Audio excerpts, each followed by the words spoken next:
we have Dilip Jain, another one of my star alumni and person who again was working in a corporate sector, left that, took sabbatical, worked in some of the organization, Himalayas, Ladakh, and he's been all out working and contributing to the society in a big way. May I now request Mr. Dilip Jain to share his insights on Adi Manav Academy, learn from indigenous communities, problems and solutions to climate change. Mr. Dilip is founder of DJED Foundation. Entrepreneurship, education and environment are the 3 E's of Dilip's work ethic. And yeah, so while many of the participants are from different countries, but I guess some of the developing countries like Mexico or Russia or some of these countries, the issues are not very different. And we generally at Adi Manav Academy work with indigenous communities. And yeah, let me just put on a full screen. Yeah. Okay, so this is Adi Manav Academy. What we do is we teach urban people how to learn and live and love as indigenous communities do, in harmony with nature inside and outside. The premise of this is that economy, which is where we all are focusing on, it is a very small and probably insignificant part of the universe. But the existing Western belief of infinite material growth and development is leading to a lot of destruction of species, societies, and spirituality. So maybe it is time, according to me, to go back to basics and try models where human can be more in harmony. So our attempt is to, integrate the basic elements of nature, which is water, land, animals, plants, and stuff like that. Yeah, so let me share one example of a field visit that I just did 2 days back. And here I would request all of you, after you see this photograph, to share what you understand from this. You can even type it in the screen. So there is this one photograph. And, in just a presentation before this, we were talking about celebrities. So in India, after God, if anybody else is respected or worshipped, these are the celebrities or film movie stars like Amitabh Bachchan, like Salman Khan, like Hrithik Roshan, and so many things. So my question here is, what do you see and understand from these photographs? What these guys are holding are detergent powders of the biggest brands of the Yes, they are making customers attract to the products. Yeah. Using it, an assumption is made immediately. Absolutely. Okay. Good. Fine. So in the next slide, I'll share what is it that we generally end up thinking when we see celebrities holding this detergent powders. Okay. So something like this. We associate this detergent to cleanliness and hygiene because that is what the celebrity is communicating. When it is used by rich people, it must be good. It's available everywhere. The sachets could be cheap, convenient. It is much better than local product because these are by global MNCs. Having white and bright cloth creates impression in the world. We assume it's creating economic growth and employment, and some of the best people work here. So these are some of the assumptions that some of these ads might be making on us. But let me show you the other side of the story. And what assumptions of what we saw in the previous slide is conditioning that is happening on our mind when we see these advertisements. But is it all true? Now there is another picture of the same products, but in a different context. So here, these detergent powders are not with the celebrity, but they are lying on stream beds littered across the country. So again, the same question. What do you see and understand now when you see such detergent powders lying across the country on the stream beds? Again, few answers would help me.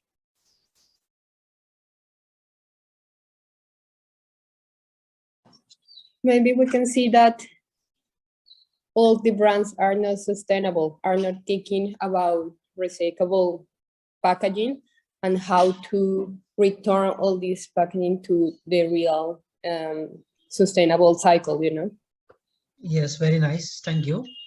Yes, so in the previous slide, when we saw the celebrities, we all got the good picture about the brand and associated it with the good thing. Now let's see the other side of it in this slide. So unbelievable, but truth is there is so much chemical inside, which is invisible to naked eyes, and obviously the plastic outside, which is visible. Now, because of this across India, I'm not sure about other countries, most of the soil and water across the country is not fit for consumption because the chemicals have got mixed with the water bodies, with the rivers, and there is obviously the plastic around. So 90% of India, our country, and even animals depend on these water bodies, but which have become unfit for consumption. Because obviously of celebrities, people don't prefer local eco-friendly products. These brands no longer create employment or income for the locals, which they assumed they will.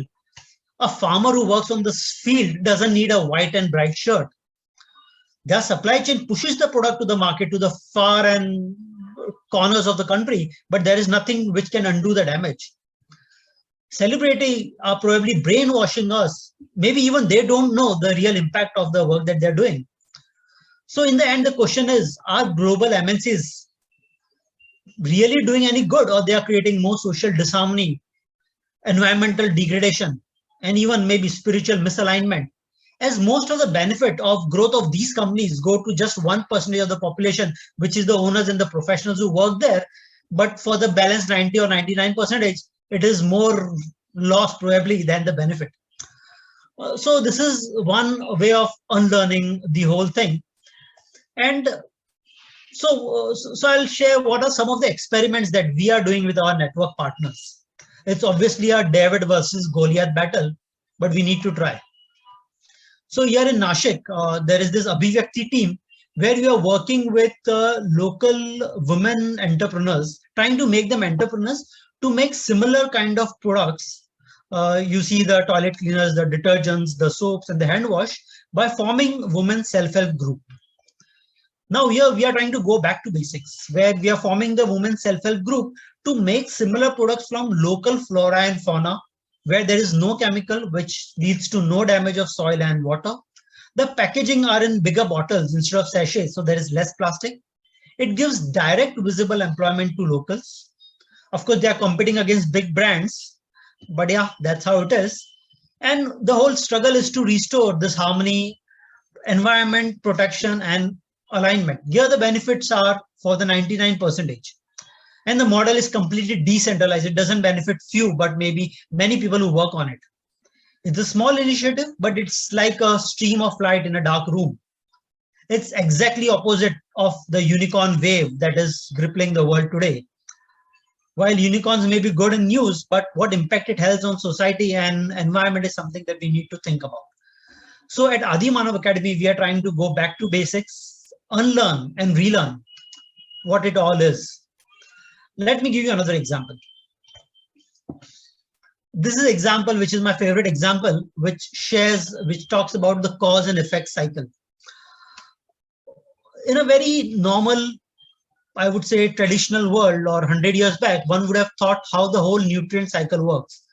So whatever we eat, the waste goes back to compost, the compost returns to soil, the soil goes back in growing our food, and we eat that food.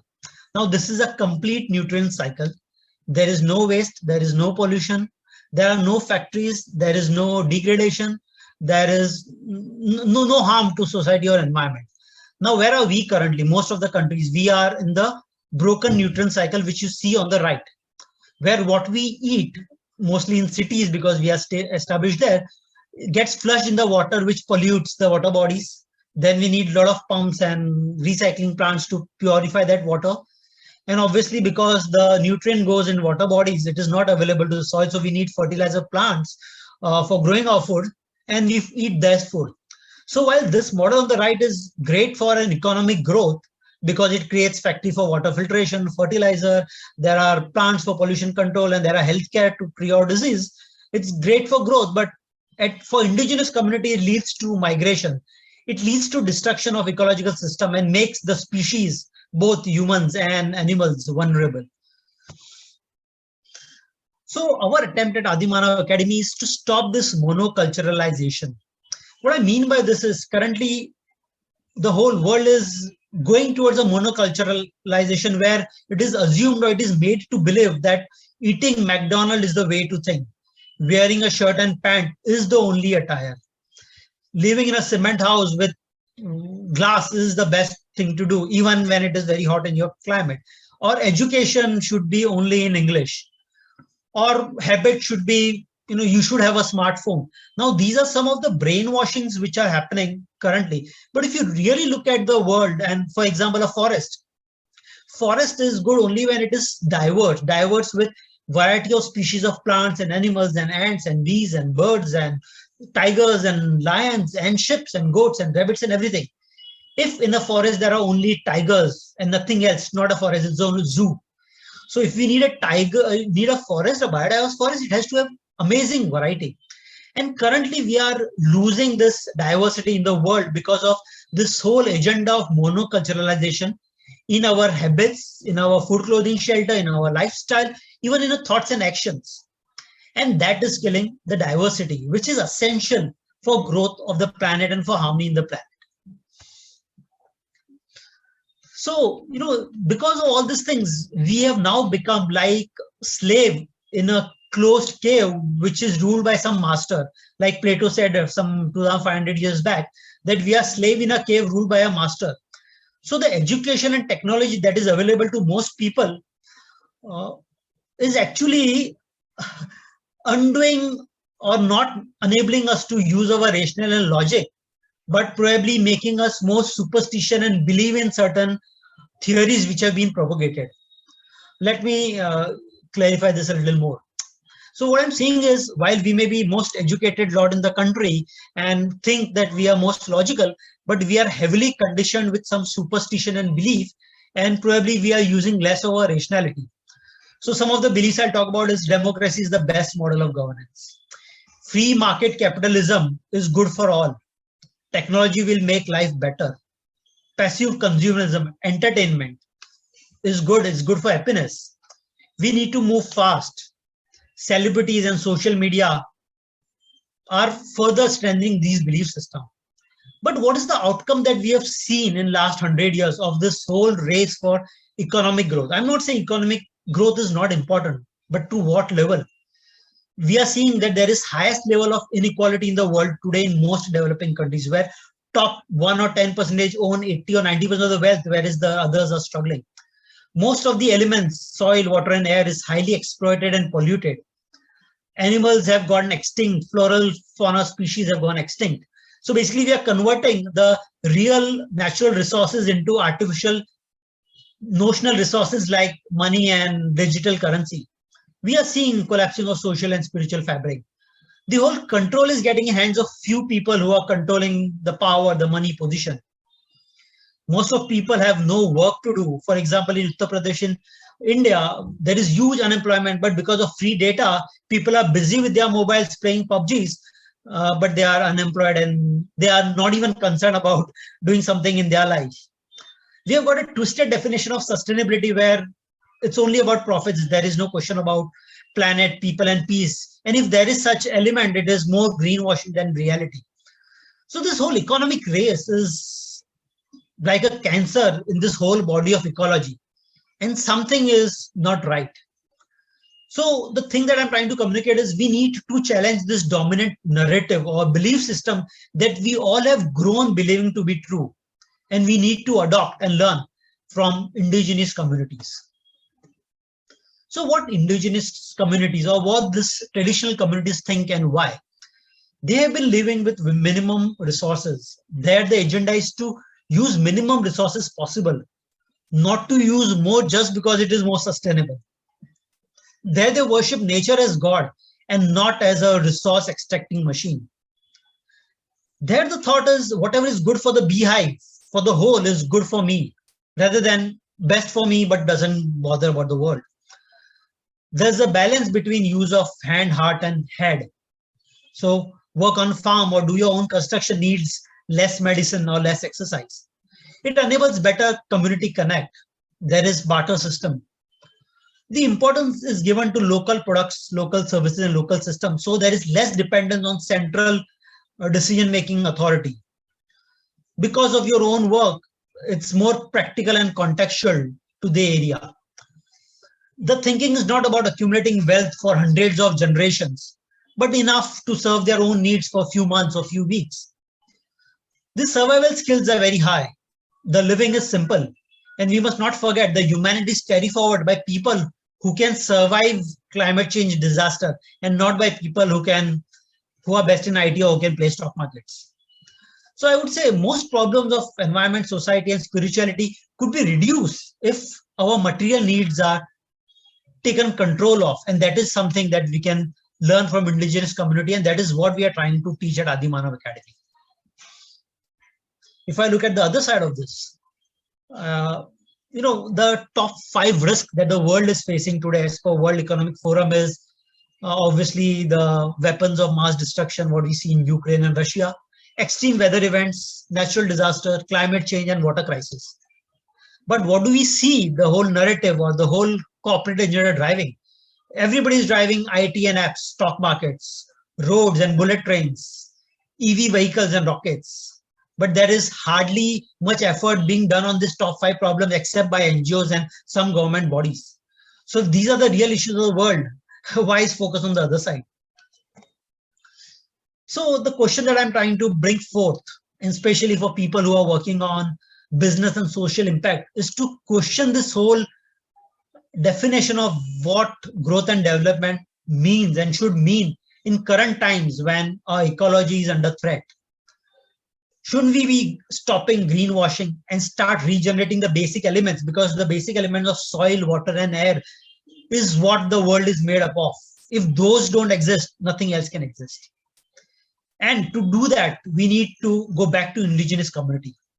So the conclusion I'm trying to drive is this whole problem and solution to climate change disaster is not in more technology and doing more and moving faster, but to go back to basics, fix our elements, and most importantly, fix our belief and conditioning, which is being going on for last 100 years. With this, I'll leave you to this thought which Mahatma Gandhi said in his book of Gram Swaraj. I would invite you all to read this carefully along with me.